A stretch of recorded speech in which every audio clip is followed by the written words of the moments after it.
오늘 저녁에 묵상할 하나님의 말씀 창세기 전체이지만 1장은 너무나 잘 아는 부분이기 때문에 항상 성경을 읽을 때에 첫 번째 부분과 마지막 부분을 읽고 연결시킬 줄 아는 지식이 있으면 좋겠다 싶어서 오늘은 창세기 50장 제일 마지막 부분에 15절부터 25절 마지막 절까지를 다 같이 함께 봉독하시겠습니다. 항상 성경을 우리 계속해서 매주일 읽어 요약하고 공부하고 할 터인데 어느 책이든지 첫 부분과 마지막 부분 항상 기억해만 하고 그래서 어떻게 중간에 줄거리를 통하여서 연결되는가 이것을 이제 스스로 찾아가면서 의미들을 발견해가는 것이 중요하겠죠. 자, 끝이 어떻게 나는지 한번 봅시다. 창세기 바로 요셉으로 끝나게 되죠. 15절부터 25절까지 다 같이 읽도록 하겠습니다. 다 같이 시작. 요셉의 형제들이 그들의 아버지가 죽었음을 보고 말하되 요셉이 혹시 우리를 미워하여 우리가 그에게 행한 모든 악을 다 갚지나 아니할까 하고 요셉에게 말을 전하여 이르되 당신의 아버지가 돌아가시기 전에 명령하여 이르시기를 너희는 이같이 요셉에게 이르라. 내 형들이 내게 악을 행하였을지라도 이제 바라건대 그들의 허물과 죄를 용서하라 하셨나니 당신 아버지의 하나님의 종들인 우리 죄를 이제 용서하소서 하며 요셉이 그에게 하는 말을 들을 때에 울었더라. 그의 형들이 또 친히 와서 요셉의 앞에 엎드려 이르되 우리는 당신의 종들이니이다. 요셉이 그들에게 이르되 두려워하지 마소서. 내가 하나님을 대신하리이까. 당신들은 나를 해하려 하였으나 하나님은 그것을 선으로 바꾸사 오늘과 같이 많은 백성의 생명을 구원하게 하시려 하셨나니 당신들은 두려워하지 마소서. 내가 당신들과 당신들의 자녀를 기르리이다 하고 그들을 강곡한 말로 위로하였더라. 요셉이 그의 아버지의 가족과 함께 애굽에 거주하여 110세를 살며 에브라임의 자손 3대를 보았으며 므낫세의 아들 마길의 아들들도 요셉의 스라에서 양육되었더라. 요셉이 그의 형제들에게 이르되 나는 죽을 것이나 하나님이 당신들을 돌보시고 당신들을 이 땅에서 인도하여 내사 아브라함과 이삭과 야곱에게 맹세하신 땅에 이르게 하시리라 하고 요셉이 또 이스라엘 자손에게 맹세시켜 이르기를 하나님이 반드시 당신들을 돌보시리니 당신들은 여기서 내 해골을 메고 올라가겠다 하라 하였더라. 요셉이 110세의 죽음에 그들이 그의 몸에 향재료를 넣고 애굽에서 입관하였더라. 아멘. 창세기의 첫 부분과 마지막 부분을 연결하면 어떤 스토리가 나올 것 같습니까? 창세기 1장은 모든 것이 시작되어지는 창세, 말 그대로 태초에라고 하는 말로 시작되어지죠. 근데 맨 마지막 말은 무엇으로 끝납니까? 관으로 끝납니다. 관. 그죠? 중간에 무슨 일이 있었던지는 여러분들이 너무나 잘 알고 있기 때문에 자세하게 설명들을 하고는 그러지 않을 겁니다. 또 이 50장 앞으로 계속되어지는 매 권마다 공부를 할 때에 지금 기본적으로는 1시간 공부하고 한 30분 정도 질문 같은 거 여러분들이 읽으면서 그 권을 여러분 개인적으로 갖고 있는 여러 가지 또 정보나 혹은 또 읽기를 통하여 가지는 의문들이 있을 터인데 그 의문들을 또 풀어가는 시간들 되면 좋겠다 생각들을 하고 있는데요. 우리 창세기 바로 직간접적으로 들어와서 모든 서론들을 싹 빼고, 그죠? 워낙 빼고, 하나님으로부터 시작해서 태초에 하나님께서, 보레이스트, 엘로힘, 하나님께서부터 시작해가지고 관으로 마치는 거. 관은 뭡니까?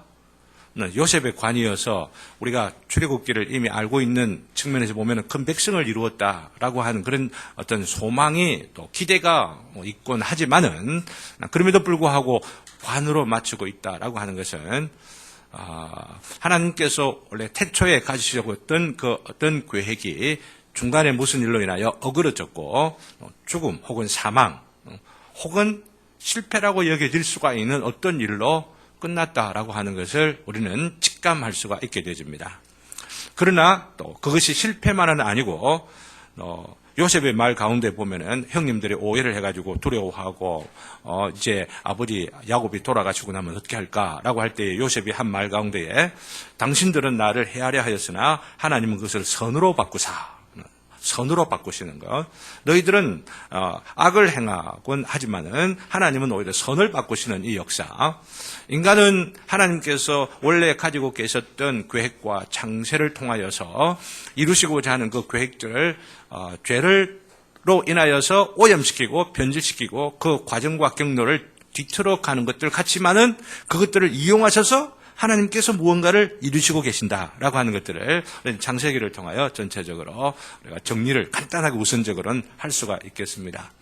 근데 여러 가지 것들을 우리가 정리를 하면서 이제 공부들을 좀 해 나가게 될 것인데, 기본적으로 여러분들이 개인적으로 이런 책들을 좀 참고하시면은 성경을 개인적으로 읽고 성경이 이런 앞뒤 사건들이 어떻게 연결될까 하는 그 연결들이 잘 안 되는 경우들이 많이 있기 때문에 그런 연결들을 시켜가면서 하나님의 구속의 역사, 인간이 타락하고 범죄하고 악한 가운데서도 선으로 바꾸시고 구원으로 바꾸시는 하나님의 역사라고 하는 그 관점에서 성경을 보는 것을 구속사적 관점이라 이렇게 말합니다. 구원사적 관점이라 보는데 그런 구원사적 관점에서 앞뒤 사건들을 연결시켜주면서 소개를 하는 책들 가운데에 아주 우리나라에서 지금 현재 유명한 책이 이게 더 그라프라고 하는 분이 지은 약속과 구원이라는 책입니다. 약속과 구원. 4권짜리로 되어 있는데 한꺼번에 4권 다 사실 것은 없고 1권부터 좀 보시면은 앞부분, 모세오경 앞부분이 잘 설명되어져 있기 때문에 참고가 될 수 있다고 생각되고, 또 그러면서 반대발 성경 연구라고 하는 것이 특별히 구속사적으로 성경을 보는 관점을 갖고 성경을 소개하는데 아주 압도적인 굉장히 좋은 그 관점들을 제공해주고 여러분들이 궁금해하고 있는 부분들이 어떻게 연결될까라고 하는 그런 관점에서 호기심을 갖고 있는 부분들에 많은 부분들을 풀어주는 어떤 도움의 책이라고 볼 수가 있습니다. 물론 이걸 안 보셔도 됩니다. 그러나 보시면은 큰 도움들이 더 되겠다 싶고, 이 2권을 참고로 하면서 저는 또 별도의 다른 영어 책이 조그만 책이 있는데 요약해 놓은 것을 번역을 하면서 거기에다가 이런 책들 속에 참고되어 있는 것들을 좀 첨가도 하고 혹은 또 가감하면서 이걸 다 1시간 내에 할 수가 없기 때문에 그것을 좀 정리해가지고 마련한 것이 오늘 여러분들에게 내어드린, 항상 앞뒤로 A4 앞뒤로 해서 준비해서 여러분들에게 하나씩 드리도록 그렇게 하겠습니다. 그래서 이것만 좀 읽어보시면은 여러분들이 성경에 이 각 권들이 이런 구조가 되어 있고 이런 내용 메시지가 있고 어느 포인트가 여기구나라고 하는 것들을 알 수가 있고, 그러면 몇 장이 여기 나오겠습니까? 전부 다 66장이 이제 앞으로 나오게 될 겁니다. 그래서 한 권 한 권 모으셔서 정리를 해 두시면은 나중에 책으로 딱 묶을 수도 있고 이럴 테니까 그냥 이렇게 받았다고 해서 그냥 버리지 마시고 여러분 이름 딱 사인 딱 해주시고 한 66장을 한번 다 모아들 보시면은 참 좋겠다 생각합니다. 다 모으신 분들은 제가 나중에 제본을 다 해드릴까 생각을 하니까 여러분들이 한번 꼭 모아 보시기를 바라고, 오늘 첫 번째 창세기부터 맨 앞부분에 나와 있는 것을 살펴보시면은 간략간략하게 또 인용도 되어 있고 정리도 잘 되어 있기 때문에 여러분들이 참고하시면 좋겠습니다. 창세기의 가장 중심되는 어휘는 바로 시작이라는 말이죠. 창세, 세상이 시작되었다라고 하는 게 창이라는 말의 그 의미입니다. 풀어가지고 그래서 시작이다 혹은 창이라, 한자로 말하면 창이라 말로 표현을 할 수 있겠죠. 뭐 시작되느냐? 세상만 시작된 게 아니고 세상 속에 있는 많은 것들이 시작되었다라고 하는 것들을 말하고, 또 심지어는 오늘 마지막 50장에 보면은 관으로 끝나고 있는데 이 관조차도 시작되었다고 하는 것, 그것을 창세기에 나와 있죠. 죽음이 시작되었다라고 하는 것도 이 창세기 이 기록 가운데 나오고 있는 것들을 보게 해줍니다. 중심 구절은 1장 1절. 여러분들이 한번 읽어볼까요? 구절들 나올 때마다 한 번씩 찾아보면 뵙겠습니다. 여러분들 잘 아시니까 그냥 다 외워도 계실 것이라 생각하는데, 시작. 태초에 하나님이 천지를 창조하시니라. 이게 중심 구절입니다. 그리고 중심 메시지가 뭐냐 하면은 모든 것이 시작되었다라고 하는 이 중심 인상 가운데서 사건들을 정리를 한다면은 모든 조건 하에서 실패한 인간이 하나님의 구원으로 회복되어지기 시작하다라고 하는 것이 중심 메시지입니다. 회복의 시작이다라고 하는 거죠. 왜 이렇게 볼 수 있느냐 하면은, 이렇게 또 보아야만 하느냐 하면은, 바로 이 창세기가 맨 처음 선포되었던 그 대상이 어디에 있던 사람들입니까? 광야 생활을 하는 사람들입니다. 그죠? 네, 광야 생활을 하는 사람들에게 지금 창세기 1장부터 지금 50장까지 그 내용들이 쫙 선포되어진다고 생각들을 여러분 한번 해보시면 좋겠습니다. 네, 전체적으로 인상들을 갖고 있는 분들 보면 큰 그림을 그린다면은 창세기 1장부터 11장까지 인류가 바벨탑을 쌓고는 헤어지는 장면. 그리고 그 뒷장 바로 나오는데 11장, 12장으로 넘어가서 아브라함이 나오게 되고 너무 유명한 사건들 나오잖아요. 아브라함과 이삭과 야곱이 나오고 이제 요셉이 이제 애굽으로 들어가게 되어서 총리가 되고 이스라엘 모든 백성들이 75명이 이제 애굽으로 들어가게 되는 큰 사건들을 보게 되질 때에 앞에 나오는 11장하고 뒤에 나오는 39장하고 내용들을 볼 때에 어디가 더 많아요? 뒷부분이 많잖아요. 그죠? 족장들의 이야기가 거의 대부분을 차지하고 있습니다. 족장들의 이야기가 대부분을 차지하고 있다는 것은 창세기의 대부분은 뭐라고 하는 이야기예요? 이스라엘의 족장들의 이야기를 할 수가 있고, 이스라엘의 족장들을 앞부분과 비교해서 이야기해 보면은 바로 이스라엘 족장들을 통하여 이스라엘 백성들이 어떻게 구원을 받느냐라고 하는 이야기에 초점을 맞추고 있다고 보는 것이죠. 그러니까 창세기의 전체 메시지는 하나님의 구원의 시작이라고 요점을 정리할 수가 있는 거겠죠. 그러면서 창세기 전체의 내용을 통하여 광야 생활하고 있는 이스라엘 백성들에게 무엇을 가르치면은 세상이 어떻게 시작되느냐, 그리고 이 세상 너희들이 지금 경험하고 있는 고통과 아픔, 이 모든 것들이 어떻게 시작되었느냐, 너희들의 지금 가족이 어떻게 시작되었고, 이 공동체가 어떻게 시작되었고, 그 공동체에 생겨지는 여러 가지 다양한 어떤 그 갈등의 양상이나 문제점이나 이런 모든 것들이 다 어디서 시작됐느냐라고 하는 것들을 지금 모세를 통하여서 계시를 받게 되어지고 바로 이 창세기를 통하여서 설명을 받고 있는 것이죠.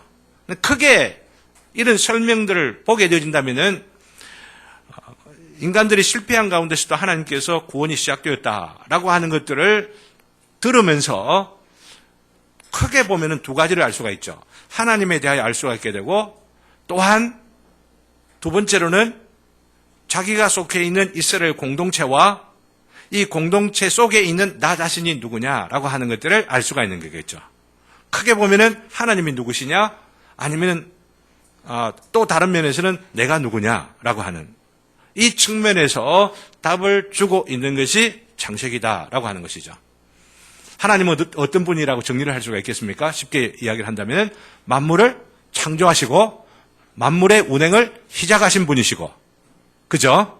그러면 지금도 살아계시고 역사하시고 주관하셔서 우리의 광야 생활을 지키시고 또한 돌보시고 광야 생활의 마지막 그 목적지를 향하여 가게 하시는 바로 그 하나님이 바로 우리의 하나님, 바로 이 전능하신 만물의 하나님이시구나라고 하는 것을 깨닫게 되어지고, 또한 내 자신에 대하여서 내가 속한 공동체의 역사에 대하여서 알게 됨으로 인하여 내가 어디서 와서 어디로 가고 있는가라고 하는 나 자신의 정체성을 알 수가 있는 것이죠. 근데 창세기를 제대로 알게 되면은 하나님이 누구시냐, 내가 누구냐, 이걸 바로 알 수가 있는 것이다라고 하는 것입니다. 그런 면에서 이 창세기라고 하는 이 기록 자체가 굉장히 중요한데, 그러나 첫 번째 원수의 증오심이라고 하는 제목으로 적어놓은 거 보면은 이 창세기를 싫어하는 무리가 있다라고 하는 겁니다. 첫 번째 번호에 인류의 원수가 특별히 미워하면서 자신의 모든 공을 들여 믿지 못하게 하려는 성경이 두 권이 있는데, 첫 번째는 창세기이고 두 번째는 요한계시록. 물론 그 중간에 있는 다른 여러 성경들도 굉장히 싫어들 하지만은 특별히 싫어하는 성경이 있는데 창세기 싫어하고, 현대 시대의 사람들이 창세기 되게 싫어합니다. 그리고 요한계시록도 굉장히 싫어합니다. 혐오합니다. 이상한 방식들을 통하여 창세기를 무시하게 만들고 요한계시록도 소홀하게 만드는 경향들이 현대 교회 가운데 혹은 현대 사회 가운데에 있다고 하는 것들을 보게 되며, 왜 그러느냐? 바로 하나님의 원수, 우리들의 원수인 사단이 창세기 싫어하게 만들고 오해하게 만들고 창세기 메시지가 바로 들려지지 못하게 만들고 다른 말 말씀드리면 하나님이 누구시냐라고 하는 것 제대로 알지 못하게 만들고 내가 누구냐 이스라엘 백성들이 광야 생활을 하는 것처럼 인생의 광야 생활을 하고 있는 바로 이 광야 생활 가운데 내가 도대체 누구냐라고 하는 것을 제대로 알게 되면은 광야 생활의 목적지를 갖고 분명히 갈 수가 있는데 목적지 없이 그냥 뜻없이 의미 없이 그냥 방황하도록 만들어 버리게 만드는 일들이 창세기를 싫어하게 함으로 말미암아. 또 요한계시록도 오해하게 만들고 또한 소중하게 생각하지 못하면서 무관심하게 만드는 바로 그런 일들이 있는데 두 번째, 사탄은 과학자들과 비평가들의 공격에 의하여 창세기를 비과학적이다, 신화적이다, 뭐 등등한 이론들을 가지고 또 요한계시록은 그 내용이 너무 신비하다, 각각 오해들이 너무 많아가지고 정확하게 알 수가 없다. 분명히 계시되었다, 계시라고 하는 말은 드러내었다라고 하는 거죠. 리빌레이션 하면 리빌이란 말은 드러낸다라고 하는 것이거든요. 드러낸 것인데 또 불구하고 오히려 드러내진 것으로 생각하지 않고 오히려 감추어진 것처럼 오해함으로 인하여 무관심하게 생각하고 해석의 관점들이 다양하다라고 하는 것 때문에 관심 가지지 않고 정성을 들이지 못하고 초점을 맞추지 못하기 때문에 그 중요한 메시지를 잃어버린 채로 지엽적인 문제들에 매여가지고 논란들을 하고 싸움하고 논쟁하고 토론하고 살아계신 하나님이 누구시냐? 그 하나님 앞에서 내가 누구냐라고 하는 측면에서 창세기가 기록되었다라고 하는 것을 알게 되면은 요한계시록도 마찬가지예요. 요한계시록도 하나님이 어떤 분이시냐? 세상을 시작하신 하나님이시면은 세상을 끝내시는 분도 누구예요? 하나님이시죠. 믿습니까? 하나님을 세상을 끝내는 것뿐만 아니라 세상 끝날 어떻게 될지 모든 것들도 결정하시는 게 누구시다라고 하는 것을 보여줍니까? 요한계시록이 보여주고 있는 것이죠. 그리고 이 세상이 끝날 그 주어질 때에 역사의 마지막 세상이 끝날 모든 것이 끝날 바로 거기에 나는 어떻게 끝날 것이냐라고 하는 것들을 나라는 정체성이 무엇인지를 알게 되지면 요한계시록이 우리에게 답을 주고 있는 것이죠. 내가 어떻게 될 것이냐라고 하는 그런 측면에서 요한계시록을 보게 된다면 요한계시록이 어렵지 않은 겁니다. 나중에 요한계시록 가면서 또 우리가 말처럼 그렇게 쉽지만 않고 단순하지만 않은 거지만은 우리가 성경을 쫙 읽어 이렇게 요약하고 정리해가고 공부해가다가 요한계시록이 이거 너무 멋있구나, 너무 귀한 책이구나, 너무 멋진 책이구나 이런 것들을 우리가 발견하게 될 줄로 믿습니다. 다음 세 번째, 왜 이런 미움이 있을 것이라고 생각되나요? 그것들 모두가 사탄 자신의 멸망을 예언하고 있다는 것이죠. 바로 창세기를 통하여서 사탄의 어떤 승리가 뭔가 있을 것처럼 기대가 되어지지만은 그러나 바로 그 실패가 미리 예언되어지고 있는 것이 창세기 3장 몇 절? 우리가 너무나 잘 알고 있는 15절 말씀이죠. 그죠? 바로 사탄의 상징 혹은 수화라고 할 수가 있는 뱀의 머리를 여인의 후손이 머리를 칠 것이다 라고 하는 바로 이것을 통하여 사탄이 멸망될 것들을 예고되고 있는 바로 이 일로 또 그리고 요한계시록 마지막에는 지난 마지막 주일에 말씀드린 것처럼 사탄이 어디로 들어가요? 불못으로 들어가게 되죠. 무엇과 더불어서? 사망과 음부와 더불어서 불못에 들어간다. 난 무기력하게 된다는 것이죠. 사탄이 이 세상에 죄로 말미암아 들어오게 하였던 그 죽음조차도 이제는 어디로 들어가요? 불못으로 들어가서 죽음이 전혀 영향력을 미치지 못하는 새하늘과 새 땅이 하나님의 온전하신 뜻 가운데 펼치게 될 것이다 라고 하는 것이 요한계시록의 절정 가운데 있다고 하는 이야기죠. 그러니 요한계시록 창세기는 비록 관으로 끝난다 할지라도 요한계시록은 관으로 끝나지가 않죠. 뭐로 끝납니까? 하나님께서만 태양도 없고 성전도 없고 오직 홀로 빛 되시어서 모든 어두움들, 모든 악한 것들 다 사라지게 하시는 그 찬란함 가운데에 당신께서 만드신 피조물들이 조화와 또 아름다움 가운데 하나님을 중심하여 회복되어지는 바로 그 세계로 끝나고 있는 비전들을 보여주고 있는 것이죠. 우리가 창세기와 요한계시록을 항상 그렇게 연결하면서 그 비전들을 갖고 있어야만 할 것인데요. 그 위대한 가치 두 번째 제목을 통하여 첫 번째 보면은 여러 가지 면에서 창세기는 성경에서 가장 중요한 책이다. 모든 위대한 사실, 진리와 계시가 여기에 마치 도토리 속에 상수리 나무가 들어있다. 이게 중요합니다. 도토리 속에 상수리 나무가 들어있죠. 도토리가 아무리 적은 것이라 하더라도 그 도토리 하나가 땅 속에 들어가게 되면 나중에 어떻게 돼요? 큰 나무로 커지게 되잖아요. 그죠? 어떻게 이 도토리 조그만 여기에 큰 상수리 나무가 다 들어가 있을 수가 있겠습니까? 하나님의 때에 적당한 영양과 또 타이밍을 맞춰가지고 자라가는 것들을 통하여서 도토리가 불완전합니까?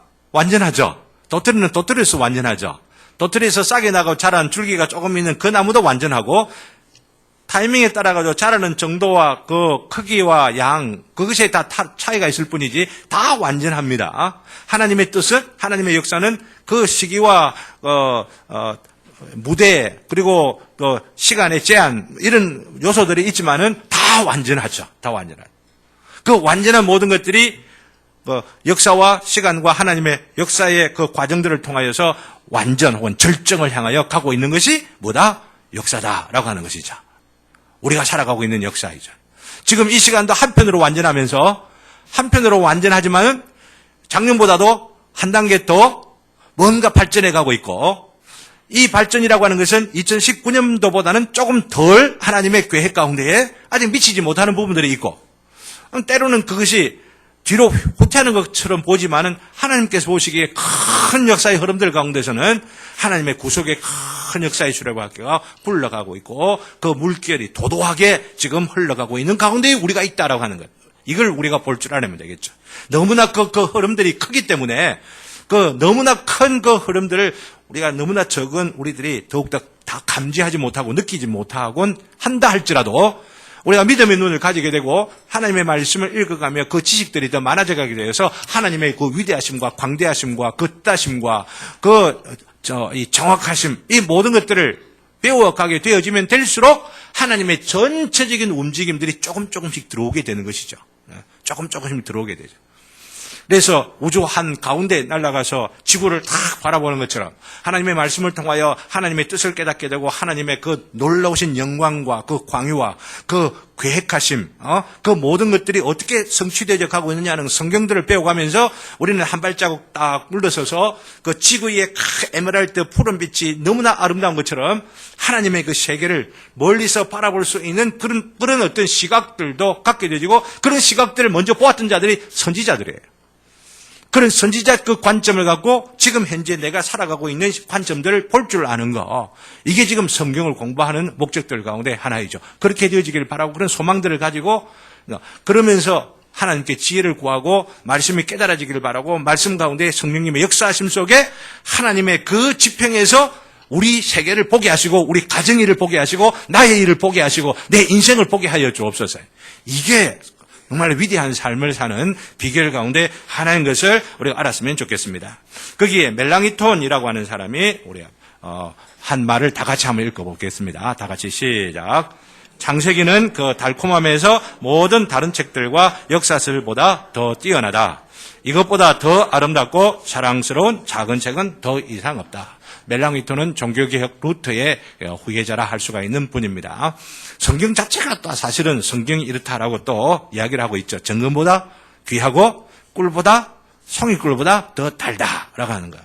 성경을 여러분들이 오늘 이렇게 공부하는 것으로만 이것을 통해 자극을 좀 받고 개인적으로 좀 읽어가야 되겠구나. 그리고 창세기에 매이지 마시고 이번에 창세기 하면 그냥 넘어가시고 다음 주일에 또 출애굽기 하니까 출애굽기는 그냥 한 주간 또 읽으려고 좀 그렇게도 하시고 그 다음에 민수기 읽으려고 하시고 이러시면서 따라오시면은 조금이라도 또 도움이 되어 성경을 읽어가는데 큰 이 진전이 있을 것이라고 생각합니다. 볼링거라고 하는 분도 종교개혁 이후 2세대쯤이라고 할 수가 있는 분인데 그분이 성경에 대하여 한 말씀을 다 같이 한번 읽어봅시다. 다 같이 시작. 창세기는 모든 성경의 모판이며 그 모든 부분을 올바르게 이해하는 데 있어서 본질적이다. 하나님의 계시가 시작되는 토대이며 그 위에 세워지고 있다. 모든 진리의 토대일 뿐만 아니라 그 뒤를 잇는 모든 영감의 부분으로 들어가고 또한 그 영감을 형성하고 있다. 그것은 성경의 씨줄이며 날줄이다. 곧 창세기가 모든 성경의 토대가 되고 앞으로 내용 형성하게 되질 모든 내용들의 알갱이들을 다 가지고 있다 하는 말을 그렇게 표현하고 있는 것이라 볼 수가 있습니다. 다음 세 번째는 이 창세기의 저자와 기원에 대하여 우리가 나름 다른 의견들을 갖고 있기 때문에 정리를 좀 해봅니다. 저자는 모세이다. 저는 그렇게 봅니다. 전통적인 견해이고 개혁 신학의 입장을 갖고 있는 사람들이 모세로 보고 있습니다. 하지만 어떻게 그 책을 기록하기 위한 자료들을 얻었을까? 너무나도 창세기 모세가 살았던 그 시대가 BC 예수님 오시기 1400년 점이라고 볼 수가 있는데 그 이전에 그 장구한 역사에 대한 그 기록들 어떻게 천지가 하나님의 말씀으로 창조된 그 장면들을 모세가 어떻게 보았단 말이냐 이런 의문들을 가질 수 있는 것이겠죠. 그래서 고대 문서들을 편집하였을 뿐이다 이렇게 말하는 이들도 있습니다. 이 책과 고대의 유물들을 비교해 보면 이런 이론들을 받아들이는 것이 불가능하다는 것을 우리는 알게 됩니다. 그것은 두 번째, 전래되어 온 민담들이 수집되어 기록된 것인가? 많은 사람들이 그렇게 생각하기도 합니다. 네, 그렇게 불가능한 것만도 아닙니다. 왜냐하면 모세가 살기 이전에 왕궁에서 학문을 배웠기 때문에 그 모세의 그 학문의 정도를 생각하면은 그 왕궁에서 이어져 왔던 그 학문의 모든 내용들을 다 전수했다고 볼 수가 있는 거기 때문에 그 당시에 고대 근동에 있었던 이집트에 내려왔던 그 모든 민담들, 창조 설화들 이런 것들이 다 있으니까 그것들을 다 배웠다고 볼 수가 있겠죠. 밀턴이라고 하는 사람이 신락원, 복락원이라고 하는 시를 쓰게 되는데요. 그 내용 가운데 보면은 천사 가브리엘이 아담에게 창조의 놀라운 말씀이 있으니 빛이 있으라 하심에 빛이 있더라라고 하는 그런 어떤 장면들에 대하여 묘사하고 있는 장면들이 나옵니다. 누구에게 가르쳐 주느냐면은 바로 천사 가브리엘이 아브라함에게 가르쳐 준 것처럼 시를 쓰고 있다라고 하는 겁니다. 천사 가브리엘이 가르쳐줬다고 하는 성경에 안 나오기 때문에 알 수가 없습니다. 그러나 시적인 상상력을 가지고 아담이 어떻게 알았을까? 이런 상상을 하다 보니까 이제 그런 상상의 구절들이 나오는 것이죠. 자, 여러분들 어떻게 생각하세요? 첫째 날 빛이 있으니 환하게 빛이 있으라라고 했더니 빛이 있더라라고 하는 것을 아담이 어떻게 알았겠어요? 성경에 정확하지는 않아도 정확하게 그렇게 기록되지 않아도 하나님께서 어떤 방식으로 가르쳐 주었을 것이다 라고 하는 것은 우리가 능히 정상적으로 건강하게 추측할 수가 있습니다. 그죠? 하나님이 가르쳐 주지 않으면 알 길이 없기 때문에 하나님이 가르쳐 주시는 방법이 어떤 것일까 우리는 잘 모르지만은 그런 것들을 배워 알곤 했을 것이다 라고 하는 것이죠. 하나님과 직접 대화를 한 아담에게 있어서 하나님께서 이렇게 가르쳐 준 내용들이 있었을 것이다 본다라고 하는 것입니다.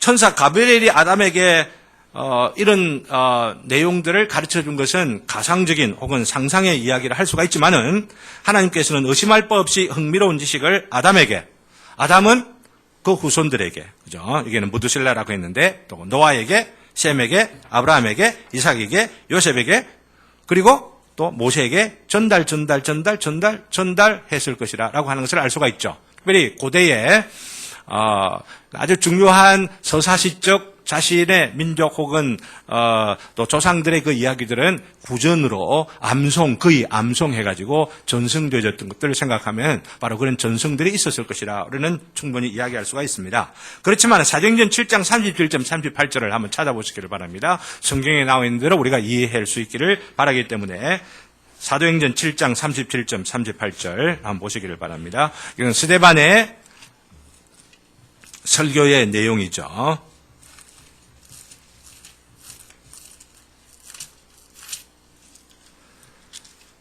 (7장)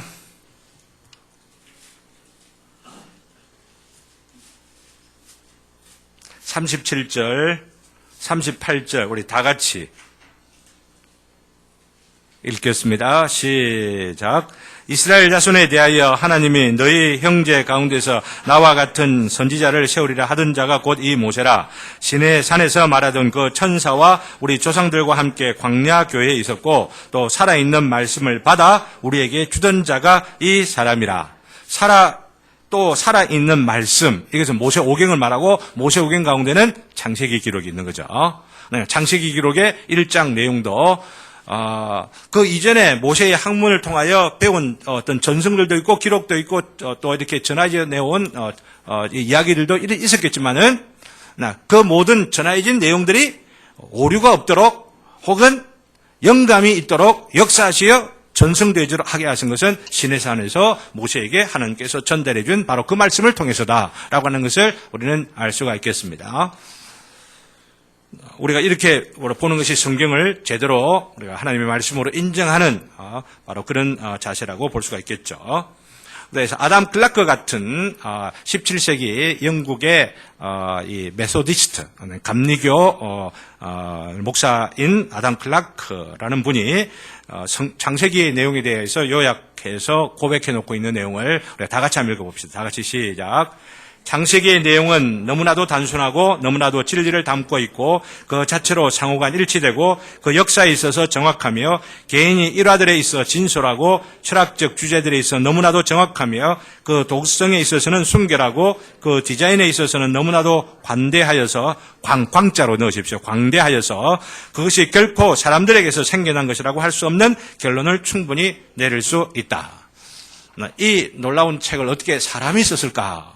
할 수가 없는 너무나도 고대에 있는 내용들을 그리고 또 여러 가지 다양한 인생의 비밀들을 게시해 놓고 있는 말씀들이 기록되어 있다라고 하는 것입니다. 뒷페이지 넘어가서 특별히 이 창세기가 역사다라고 하는 그런 측면에서 접근하는 것이 너무나 중요하다고 생각하는데 그 문체를 보면은 산문체로 되어 있습니다. 그것은 산문체로 기록되어 있는데 시가 아니다라고 하는 겁니다. 이 점은 중요하다. 시는 다른 교대의 책들에서처럼 신화와 전설로 옷 입혀져 간결한 경향들이 많습니다. 오디세우스 혹은 호모의 일리아드 이런 다 시들로 되어 있죠. 역사가 그 가운데 없는 것은 아니지만은 굉장히 많은 부분에 가공되어 있는 부분들이 없지 않아 있죠. 그렇지만은 창세기는 산문체로 되어 있다는 거죠. 사실을 기록하고 있는 바로 그런 형태의 글이다라고 하는 것입니다. 오화로 꾸며진 것이 아니고 역사임의 사실이다. 특별히 이것은 창세기 1장부터 3장, 어떤 이들은 창세기 1장부터 11장까지의 그 내용들을 역사가 아니다 이렇게 이야기하는 분들도 간혹들 있습니다.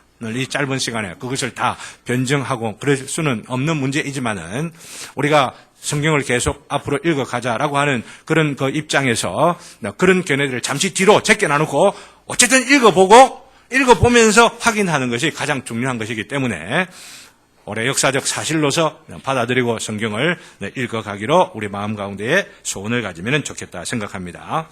그 내용을 분석해 보면은 창세기는 첫 번째 첫 부분만 제외하고는 모두 계보, 히브리 말로는 톨레도트라고 하는 말로 되어 있는데 시작되는 11부분으로 나눠집니다. 10개의 톨레도트가 있으니까 10개의 톨레도트를 다 나누면 11개의 부분으로 나눠지게 되는 것이죠. 맨 처음에는 톨레도트가 없으니까 말이죠. 2장의 톨레도트가 나옵니다. 그래서 예를 들자면 첫 번째 부분 창세의 기록은 창세기 1장에서 2장 3절까지 1장부터 2장 3절까지 그래서 첫 번째 톨레도트라고 하는 말이 나오는 게 2장 4절이거든요. 2장 4절을 천지의 계보가 이러하니라 라고 말하면서 1장에서 기록하고 있는 천지에 대한 창조의 기록을 인간 창조에 초점을 맞춰가지고 2장에서 기록하며 천지의 계보가 이러하니라 이렇게 시작되어집니다. 이러면서 이 톨레도트, 계보라고 하는 말이 10개 정도가 나오는데 2장 4절에서 4장 26절까지 첫 번째 톨레도트, 천지의 계보라 이렇게 말할 수가 있고 세 번째 부분은 두 번째 톨레도트가 나오는 아담의 계보가 이러하니라 라고 말하면서 아담의 후손 셋으로 시작되어지는 바로 그런 족보가 5장에 나옵니다. 5장 1절부터 6장 8절 이렇게 하면서 다음에 노아의 계보가 이러하니라 다음에 열국의 계보가 나오고 아브라함의 데라의 계보가 나오고 다음에 아브라함, 이상, 야곱 이렇게 쭉 해 나오는 그런 계보를 따라가지고 구분을 할 수 있지만은 간편하게 이야기하여 저는 중심의인 시작이라는 말로 내용을 따라가지고 톨레도트라는 형식적 구분을 하는 것이 아니고 바로 내용을 따라가지고 구분을 하면은 9개로 구분할 수 있다라고 하는 겁니다. 첫 번째 구속사의 무대와 배경을 설정하고 있는 8개 부분과 마지막에 족장들의 역사를 한꺼번에 묶어가지고 바로 히브리 민족의 시작이라고 하는 시작이라는 말로 내용을 분석하여 설명할 수 있다라고 하는 겁니다. 그래서 우주의 시작 1장 1절부터 25절 1장 전체라 볼 수가 있겠죠. 1절은 1장 1절에 태초에 천지를 창조하시니라 라고 말할 때 이거 태초를 어떻게 보느냐라고 하는 부분에 있어서 많은 언론들도 있겠습니다만은 저는 특별히 혼돈과 공허라고 하는 것은 창조를 위한 준비 상태를 말하는 것으로 이미 창조가 시작된 것입니다. 무슨 말 아시겠죠? 어떤 사람들은 이 부분을 보면서 하나님이 창조하시기 전에는 세상이 다 혼란스러웠다. 뭐 이렇게 말하면 그 혼란 가운데는 이미 사단이 작용하고 반력을 하고 뭐 이런 어떤 이론들을 거기다가 끼워 넣습니다. 갭 이론이라 이렇게들 말합니다.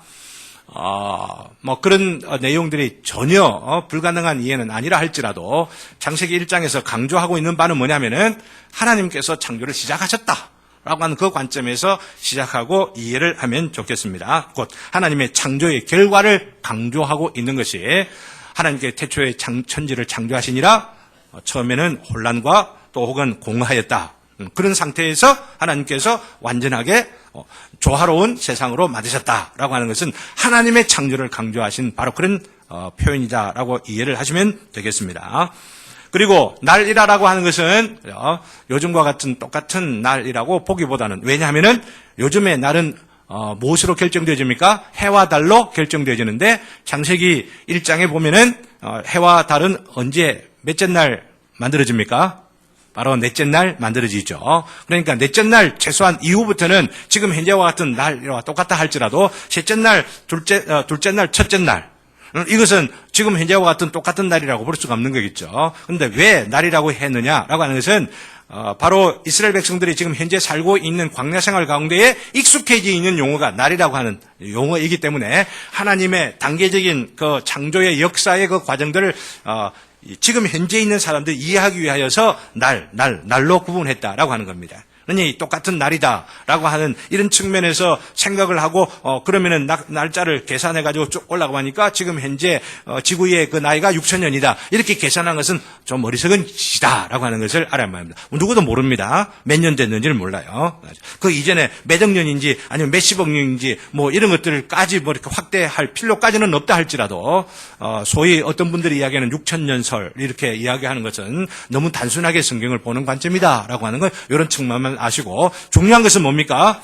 성경이 과학을 위하여서 제공되어진 것이 아니고 무엇을 위하여서 창세기만 보아도 바로 39장 전체가 구원을 위하여서 구원에 대한 이야기들을 지금 시작하시는 그런 측면을 볼 때에 이 창세기 1장도 구원을 위하여 필요로 하여서 지금 우리에게 계시하여 주신 말씀이구나 하는 측면에서 보시면 좋겠다라고 하는 겁니다. 특별히 이스라엘 광야 생활을 하고 있는 그 광야 생활에 이스라엘 백성들이 갖고 있었던 이 자연에 대한 그 이해는 어떤 것이었었어요? 최소한 그들이 생각하고 있는 출애굽하였던 그 애굽의 고대 사람들은 태양이라고 하는 건 신이고, 그죠?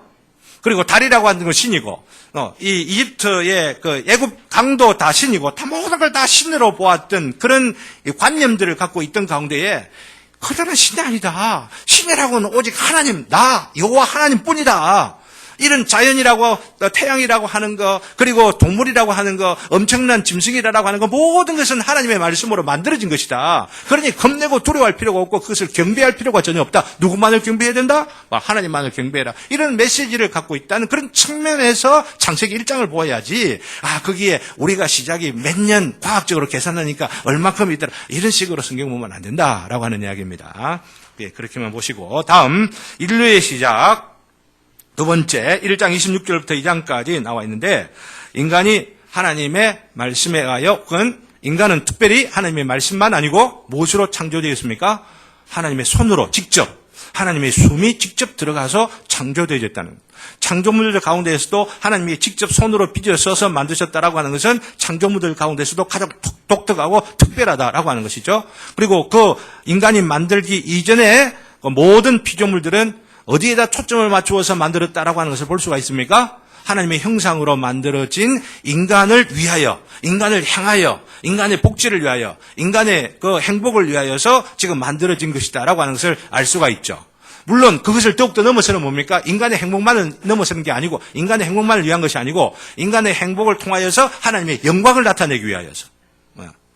이게 중요하죠. 우리 나의 행복을 위하여 인간의 행복을 위하여서 이 자연 모든 만물들이 만들어졌다라면 인간 중심적이 되어져서 인간이 이 자연을 파괴하고 이 인간을 정복한다고 하는 미명하에서 변질시켜버리는 너무 일들이 많은데 하나님의 영광을 위하여 만들어졌다라고 하는 바로 이것을 우리가 제대로 알아야만 하는 거죠. 성경이 바로 그렇게 우리에게 가르쳐주고 있기 때문입니다. 그래서 그것을 뭐라고 말했냐면 문화적 사명이다 이렇게 말해요. 문화적 사명. 그렇죠? 문화적 사명을 받은 자로서 하나님의 형상으로 창조되었다. 다음 세 번째, 죄가 시작됐죠. 죄라고 하는 것은 뭐냐면 어떻게 시작됐냐면은 여자로부터 시작되었고, 그죠? 물론 여자로부터 시작되기 그 이전에 뱀이 타락했고, 뱀 타락하기 전에 또 천사들이 타락했고 이런 일련의 과정들이 있었지만은 성경에 기록되어 것을 보면은 타락이 무엇으로 말미암았느냐라고 하는 걸 보면 하나님의 말씀을 의심하는 것부터 시작되었다는 거예요. 하나님의 말씀을 의심하였다. 빼거나 더하였다라고 하는 거죠. 그래서 하나님의 말씀을 의심함으로 인하여서 의심하는 각도에서 선악과를 보고 또한 취하고 취한 그것을 또 누구에게도 주어요? 자기만 먹은 것이 아니고 남자에게 죄가 오염되어져 증가되어져 가는 것들을 보게 되어집니다. 죄가 시작되었다라고 하는 것 이것을 보여주고 있고 그다음에 죄가 시작된 것만 아니고 죄로 인하여 오게 된 사망 그리고 그 비참 그리고 모든 부정적인 것들을 어떻게 회복시켜 가시느냐 하는 그 구속의 역사도 시작되었다라고 하는 것이죠. 그래서 구속자에 대한 첫 약속이 주어지게 되죠. 그 첫 약속이 구속되는 모든 계시들의 시작이 된다고 할 수가 있습니다. 그죠? 앞에 말씀드린 대로 아담에게 약속을 한 바로 그 약속 원시복음이라고 말합니다. 창세기 3장 15절이 굉장히 유명합니다. 그리고 이 사람들을 아직 죄의 문제가 완전히 해결되지 아니한 상태에서 생명나무를 따먹게 되면 어찌 되죠? 죄를 용서하지 못한 상태에서 영구히 계속되죠, 생명이. 그렇기 때문에 그렇게 되는 일들을 하나님께서 막기 위하여서 생명나무가 있는 바로 그 에덴 동산에서 그들을 쫓아내시는 그 은혜의 방편입니다. 큰 은혜를 주시기 위하여 잠시 에덴 동산에서 쫓아내시고 불금으로 천사들로 말미암아 지키게 하셨는데 이제 이스라엘 백성들이 광야 생활을 하던 가운데에 천사에 대한 모습들을 보게 되어지면은 지성소에 천사의 상이 있죠. 시은소가 있죠. 천사가 두 날개를 가지고 얼굴을 가리고 발을 가리고 날개 깃을 서로 대어서 하나님의 은혜의 보좌 그 앞에 보면은 금이 없고 뭐가 있어요? 하나님의 은총만이 즉 언약의 말씀만이 그 가운데 있는 것들을 보게 되어집니다. 곧 은혜가 회복되어지는 바로 그것들을 보여주고 있는 것이라 볼 수가 있습니다. 더 큰 은혜, 구원의 참된 은혜를 주기 위하여서 에덴 동산에서 쫓아내시는 바로 이런 역사들로 인하여 구속의 역사가 시작되었다라고 하는 것입니다. 다음에 구속의 역사만 아니라 다섯 번째 보는 가족의 시작도 기록되어 있는 걸 봅니다. 첫 번째 가정입니다. 그리고 첫 번째 가정이 분열되어지죠. 그 분열되는 것은 무슨 문제 때문에 분열됩니까? 신앙 문제 때문에 분열됩니다. 즉 가인과 아벨이 왜 시기심을 갖습니까? 누가 진짜 참으로 하나님께 사랑을 받느냐, 인정을 받느냐라고 하는 문제라고 볼 수가 있습니다. 한 사람은 제사가 연락되어지고 한 사람은 제사가 연락되지를 않습니다. 그로 인하여 가정이 분열된다라고 하는 거예요. 예수님께서 오셔서 이 땅에 평화를 주려고 왔느냐? 그렇지 아니하다. 검을 주러 왔노라. 예수님께서 말씀하신 거 기억하시기를 바랍니다. 네, 가족들 가운데 참된 신앙의 본질을 위하여서 다투는 일들이 있을 수 있다라고 하는 거예요. 이거 겁내지 않으셔야만 됩니다. 어떤 의미에서는 그걸 위하여 기도해야만 하겠고 타협하지 않아야 되는 거예요. 필요합니다. 특별히 요즘 들어와가지고 이런 문제들에 있어서 굉장히 변질되어 가고 너무나 약화되어 가고 있는 것들을 보게 됩니다. 가정보다도 신앙보다도 가정이 더 중요하다라고 하는 가정과 이 교회 또 가정과 신앙이라고 하는 두 개 다 중요합니다. 그러나 순서적으로 보면은 뭐가 더 앞선다고 볼 수가 있습니까? 하나님이 먼저 앞서죠. 신앙이 먼저 앞섭니다. 그러나 신앙이 앞선다고 이거 신앙 우선적으로 한다고 해가지고 가정이 파괴되고 또 무시되고 또 그러면서 소외되고 이러면서 교회 생활이 강조되고 이래서는 안 되죠. 더 중요한 건 뭡니까? 가정이 또 중요하다라고 하는 거예요. 순서적으로는 신앙이 중요하고 그러나 그 중요한 그 신앙이 참으로 중요한 것을 여겨질 때에 가정이 세워지게 되고 가정이 회복되어지고 가정에 참된 행복이 오게 되는 바로 이것을 위하여서 신앙이 우선적으로 여겨지는 바로 이런 모습들을 우리는 성경을 통하여 확인할 수가 있는 겁니다. 그리고 죄라고 하는 것은 항상 웅크리고 있다라고 하는 거 가인에게 하나님께서 하신 말씀 아벨 동생을 죽이고 나서 하나님께서 하시는 말씀이 죄가 너를 웅크리고 있느니라 라고 하는 거예요. 이 웅크리고 있는 모습은 야생 짐승이 문 칸 뒤에 있다가 하고 달려드는 그런 모습이라 볼 수가 있습니다. 사랑하는 성도 여러분, 오늘 예배를 마치고 공부 다 마치고 나서 교회당 문을 딱 나서면 거기에서 하고 기다리고 있을 줄 몰라요. 주차장에 하고 기다리고 있고, 그죠? 마음 은혜 받고 딱 이래 했는데 집에 딱 가면은 딱 앉아있는 누구를 보고 하고 기다리고 있는 그 죄에 그냥 넘어가는 수도 있고, 그때는 남편 때문에 아니면 갑자기 온 전화로 인해서 하고 달려드는 그 죄에 넘어져 버리는 그런 경우도 있고, 그죠? 항상 조심해야 될 것들을 죄의 본질을 여기에 보여주고 있는 것이라 볼 수가 있습니다. 강교한 모습으로 우리를 넘어지게 만들고 호시탐탐 노리고 있는 죄의 시작도 가족의 시작에서 살펴봅니다. 다음에 불경건한 문명의 시작. 첫 번째 도시의 건설과 살인자에 의하여 시작되는 도시 생활의 시작이 창세기 4장 16절에서 9장까지 쭉 나와 있는 것들을 보게 되어집니다. 그리고 4장 23절과 26절에 보게 되면은 중혼, 즉 누구죠? 가인의 후손인 라멕으로 제가 기억을 하고 있는데, 중혼이라고 하는 것은 아다와 실라 두 여인을 취함으로 인하여서 아마 욕심을 더 많이 낸 것 같아요. 더 많이 사람을 낳기 위하여서, 번성하기 위하여서 이런 잘못들을 범하게 된 일들이 있게 되어지고, 그로 인하여 그 뒤로 이제 그 셋이라고 하는 아벨이 죽고 나서 아벨 뒤에 지금 아들이 좀 셋째 아들이라고 볼 수가 있는데, 근데 셋째 아들이 장자로서 세움을 받게 되고, 또 불신의 문명이 아주 화려하게 펼쳐지는 그 가운데에 셋의 가정을 통하여 이어지는 그 후손들에게는 여호와의 이름을 불렀더라라고 하는 말로만 기록되어 하나님을 믿는 자들의 그 문명이 굉장히 소박한 것을 볼 수가 있습니다. 세상의 관점에서 보면 화려한 문명, 굉장히 번성하는 문명과 하나님을 중심으로 하는 문명의 그 외양의 차이가 있는 것들을 우리는 비교해 볼 수가 있게 되고, 이것을 통하여 예수님께서도 이어서 말씀하시기를 어둠의 자식들이 빛의 자식들보다도 더 지혜롭도다. 예수님께서도 인정을 하셨죠. 그런 것들을 두고 여러분들이 세상 문명이 이렇게 나가는데 우리는 왜 이것밖에 안 되느냐, 이런 식으로 열등감 가지고 있는 생각 전혀 가질 필요가 없습니다. 하나님을 중심에 참으로 섬기고 하나님 앞에 정직하고 깨끗하고 온전한, 바로 이것이야말로 참된 문화다.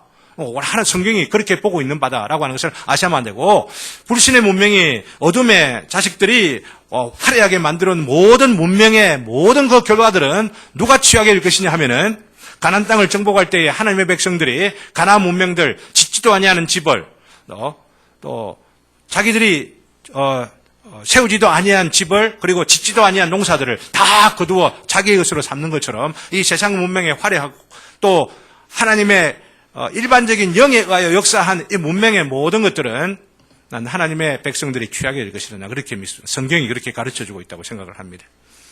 그것이 나중에 불타서 어떻게 될지, 어떻게 새로워질지 여러 가지 논란들이 있을 수가 있습니다만은, 세상의 문명에 대하여서 열등감 절대 가지지 말아라라고 하는 겁니다. 우리가 단지 열등감을 가져야 할 건 뭐냐? 하나님 앞에 더 가깝지 못한 것에 대해 열등감을 갖고, 하나님 앞에 더욱더 온전하지 못한 모습에 대하여 죄송하게 생각하고, 그러면 하나님이 다 책임져 주신다.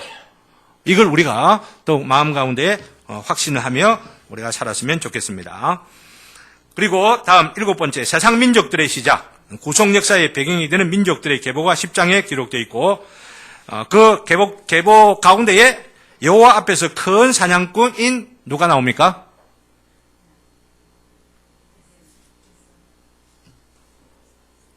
한번 찾아봅시다. 내가 사냥꾼 이름이 생각이 안 나네. 큰 사냥.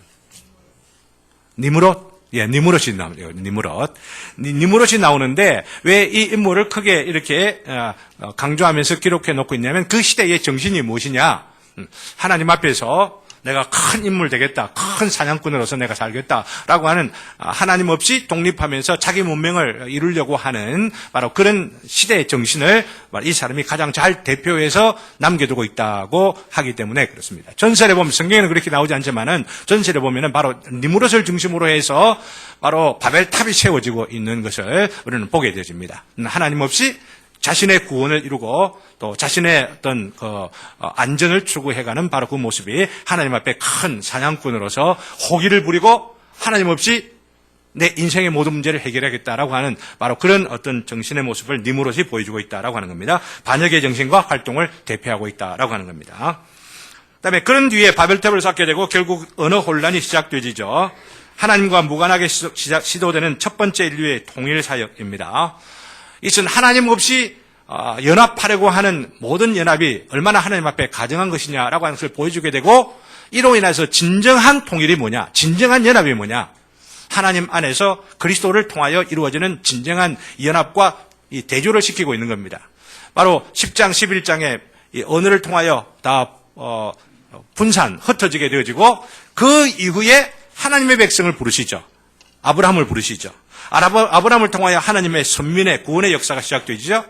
아브라함 안에서 아브라함을 통하여 아브라함의 후손을 통하여 참된 하나됨, 참된 일치, 민족의 또 이 우주의 이 세상의 하나됨이 이제는 시작되어진다라고 하는 것을 보여주는 것이라 볼 수가 있는 것이죠.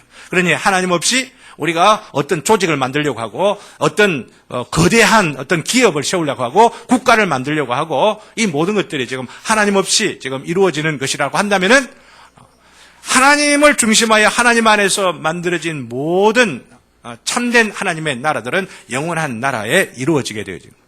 그게 예수 그리스도를 통하여서 거대한 금신상의 마지막 부분에 돌이 나와 뜨인 돌이 나와가지고 로마 제국을 친 것처럼 로마, 그리스, 그리고 그 앞에 아수르, 바벨론 이 모든 나라들이 다 거짓된 연합이죠. 세상의 권세와 권력을 통하여 바벨의 정신을 이어받은 이 제국들이 다 내려왔는데, 그 제국들이 거짓된 연합, 거짓된 통일, 거짓된 힘, 거대한 그 제국 형성하는 가운데 참된 제국이 하나님의 그 영으로 말미암아 이루어지는 하나님의 나라가 바로 뜨인 돌로 인하여 예언되어지고 있는 것들을 보게 되는데, 그 뜨인 돌의 예표가 뭐냐면은 바로 아브라함으로 시작되어지는 창세기 12장의 역사라 볼 수가 있는 것입니다. 그래서 히브리 민족의 역사를 시작을 보면은 정기적적이 아니고 정기전적입니다. 곧 아브라함의 긴 생애의 역사, 이삭의 생애의 역사, 그리고 야곱의 생애의 역사, 요셉의 생애의 역사들을 중심으로 하고 있지만, 그냥 그것은 단순한 그들의 생애의 역사가 아니고 이 생애들을 통하여 구속의 패턴, 하나님의 구원이 어떤 패턴을 통하여 이어지고 다음 세대에 전승되느냐 하는 것을 대표적으로 보여주는 거라 보는 거죠. 아브라함의 그 삶을 통하여 보여주는 큰 흐름, 패턴이라고 하는 것은 뭐냐면은, 아브라함은 시작점이라고 볼 수가 있습니다. 창조적입니다. 능동적입니다. 가라고 하면 따라갑니다. 굉장히 능동적인 하나님의 말씀에 대한 순종의 삶이라고 한다면은, 이삭은 이 아브라함의 삶과 비교를 하게 되면은 수동적입니다. 굉장히 좀 소극적입니다. 굉장히 묵상을 하고 있습니다. 그 자리에 앉아가지고 마누라만 할 때도 묵상을 하고 있죠, 그죠? 그리고 큰 어떤 그 생애의 사건들이 그게 별로 나오지를 아니합니다. 이런 정반, 즉 아브라함과 이삭의 삶이 적극적이고 긍정적이고 창조적이고 수동적이고 소극적이고 좀 방어적인 바로 그런 삶이 하나의 종합을 이루는 것이 누구냐면 야곱이지. 야곱은 한마디로 평가하기 어려운 복잡다단한 삶을 삽니다. 이 복잡다단한 이 삶을 통하여 바로 이 야곱이 생애의 고백을 통하여서 누구를 낳느냐, 12부족을 낳게 되고 12지파를 낳게 되고 12부족 가운데에 그죠, 요셉이라고 하는 인물을 통하여 어떻게 다음 세대를 이루어가느냐, 즉 하나님의 구원의 패턴이 어떻게 보존되어져 가느냐, 애굽을 통하여 보존되었다가 공동체를 만들게 되고, 공동체가 또 애굽에 나와가지고 또한 모세를 통하여 가나안 생활들을 하게 되고, 결국은 가나안 땅을 정복하게 되고 국가를 이루어가는 그 이후에 모든 그 역사라고 하는 것이 아브라함과 이삭과 야곱의 이 삶을 통하여 하나의 그 원형적으로 보여주고 있는 것이다. 이렇게 이해를 하시면 되겠습니다. 그래서 핵심 메시지를 마지막 결론적으로 우리가 보면서 정리하면 좋겠습니다. 1번 우리 다 같이 읽읍시다. 다 같이 시작. 모든 조건들 속에서 실패한 인류를 하나님께서 구원하신다. 모든 조건들이라고 하는 것이 3번에 나옵니다. 제가 거꾸로 조금 적어놨습니다만은, 이상적인 환경에서도 인간은 실패하였습니다. 양심의 지도 타락 이후에 홍수에 이르기까지 하나님의 그 구체적인 말씀이 없는 가운데 인간이 이성을 갖고 자기 양심을 갖고 살아가도록 하겠는데 결국은 어찌 됐어요? 멸망할 수밖에 없는 처지에 이르더라라고 하는 이야기입니다. 그죠? 그리고 족장의 지도하에서 노아 그리고 아브라함, 이삭, 야곱 또 요셉에 이르기까지의 그 삶을 보게 되어지면은 그들의 영웅담, 그들의 미담보다도 실패담들이 더 많이 기록되어 있는 것을 보게 됩니다. 여기에 초점을 맞춰야만 됩니다. 아브라함도 하나님의 말씀을 순종한 것은 아름다운 또 믿음의 본을 보인 바로 이런 측면들도 있습니다만은 그 믿음을 갖고도 여전히 실패하고 있는 모습들을 보게 됩니다. 그죠? 거짓말도 하고, 그죠? 심지어 사라가 죽었는데도 또 결혼 또 하고 그두라라고 하는 여인들. 아브라함의 자손들이 모두 몇 명이죠? 8명입니다. 8명. 아이고 어디 8명이라고. 이삭하고 이스마엘 뿐이지 않냐. 이렇게 생각하시는 분들은 창세기 25장을 보면은 8명이라고 하는 게 또 다른 아들들이 있었습니다. 네, 시간이 없기 때문에 그두라라고 하는 이런 인물들에 대한 그 결혼 문제는 나중 기회 되면 또 다른 측면에서 설명을 드리도록 하겠고요. 자, 어쨌든 그런 가운데에서 인류는 실패하였는데 이런 실패한 이 인류가 창세기는 하나님의 시작, 하나의 관으로 끝나고 있다는 것이죠. 네, 이런 실패한 인류를 하나님의 은혜로 구원하시게 되는 바로 그 구원의 역사가 사실은 창세기 역사라고 볼 수가 있다는 것입니다. 그래서 우리가 하나님의 구원을 제대로 맛보고 있기 위해서는 두 번째 나오는 바로 이것이 필요합니다. 사람은 하나님을 자발적으로 선택하려면 진정으로 내가 왜 하나님이 나에게 필요하냐라고 하는 것을 진정으로 알기 위해서는 내가 실패한 존재다. 인간이라고 하는 실패한 존재들이다. 라고 하는 것들. 아무리 완벽한 어떤 환경 가운데 있어도 양심적으로 산다고 하더라도 혹은 어떤 지도자들 통하여서 지도를 받는다 하더라도 하나님이 주시는 참된 법, 하나님이 주시는 참된 지도자, 하나님이 주시는 참된 이 환경 가운데에서 살아가는 것들 없으면은 실패할 수밖에 없는 인생이다라고 하는 것을 깨닫고 하나님 나를 도와주시옵소서 할 때에 참된 구원을 누리기 시작한다라고 하는 거. 이것을 우리 창세기를 통하여서 또 정리하며 또 강조할 수가 있겠습니다.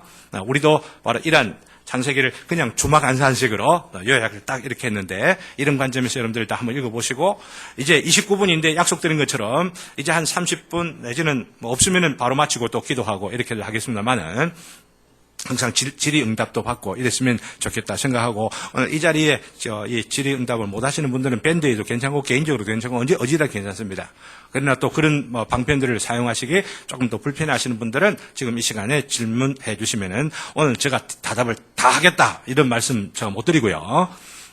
제가 또 연구해가지고 또 여러분들에게 밴드를 통해서나 답을 또 올리고 또 개인적으로 답을 드리고 이렇게를 하겠다라고 하는 그런 측면에서 이 시간을 드립니다. 설명한 내용들이나 아니면 개인적으로 창세기를 읽어가는 부분들 가운데에 질문들 있으시면 해주시기 바랍니다.